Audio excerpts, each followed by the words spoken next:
පිළිමේ චාරිත්‍රය කරනු ලබනවා.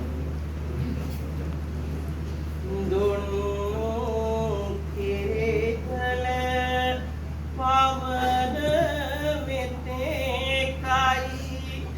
යන්නට අද මේ භවයේ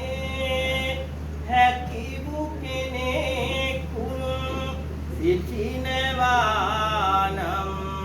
එයයි පුදුමය මේ ලොවේ සම කරන්නට නොහැක කහවණු